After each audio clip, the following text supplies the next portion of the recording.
Hi, I am Lopamudra Sen.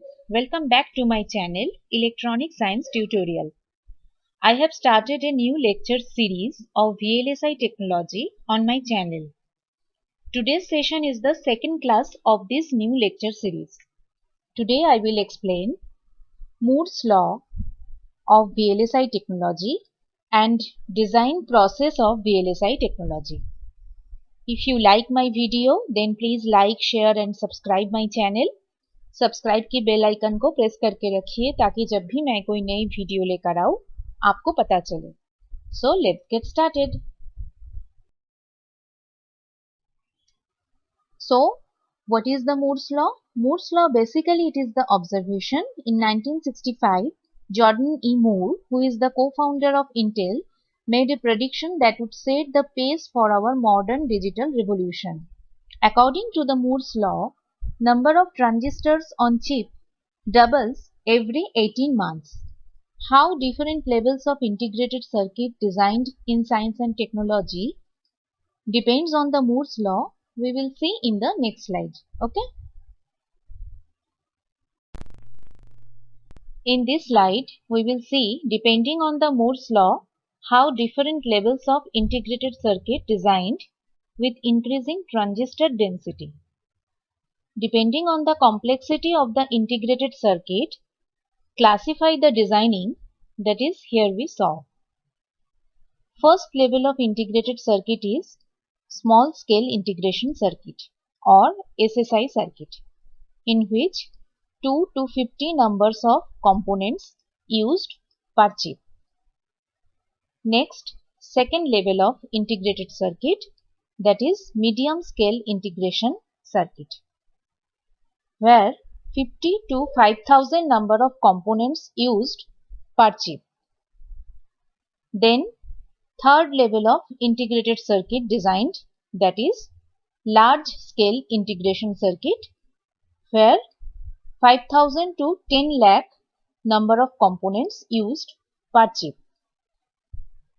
Then very large scale integration circuit,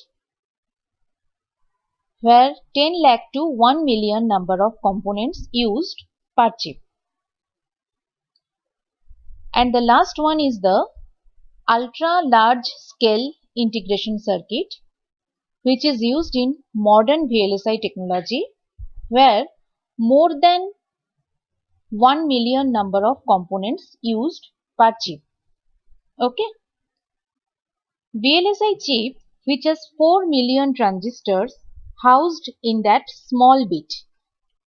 So, depending on the complexity of the circuitry, we call it LSI or MSI or VLSI as the case may be.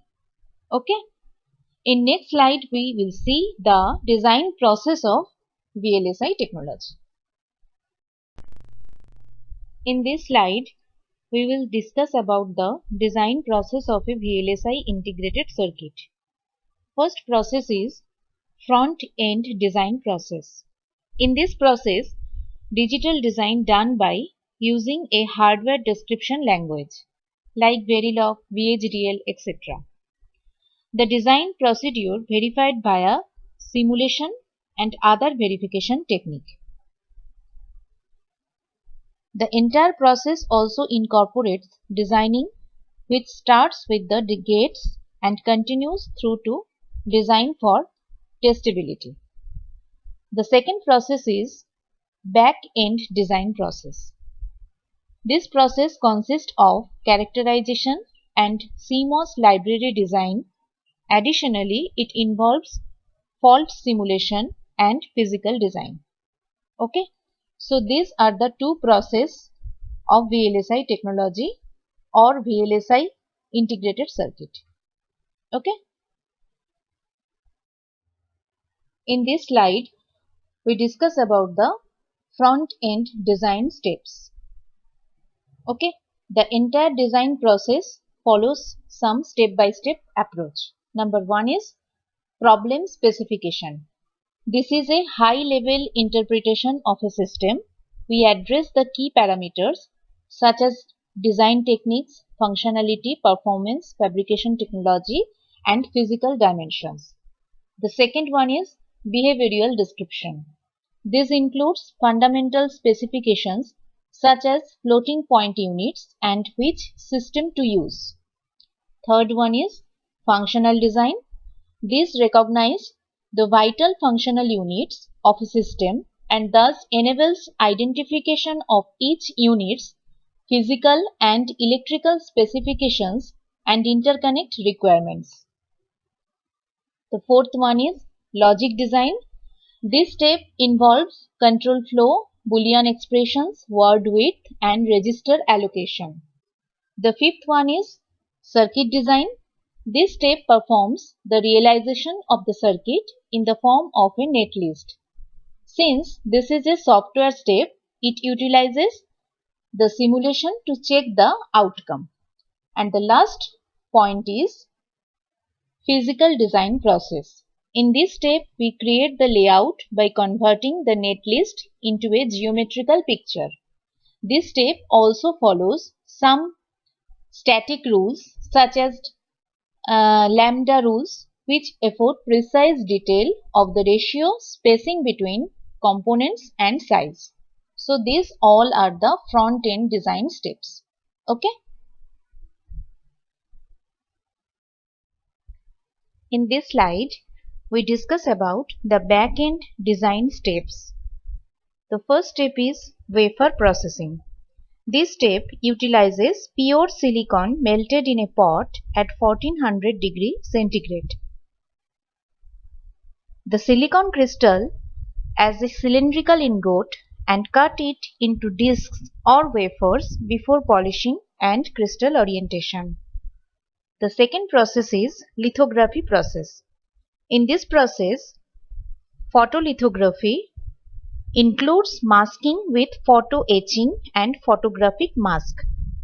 Next, we apply a photoresist film on the wafer.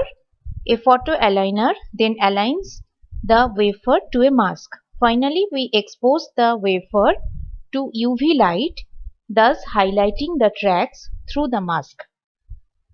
Next process is etching. Here we have selectively removed material from the surface of the wafer to produce patterns.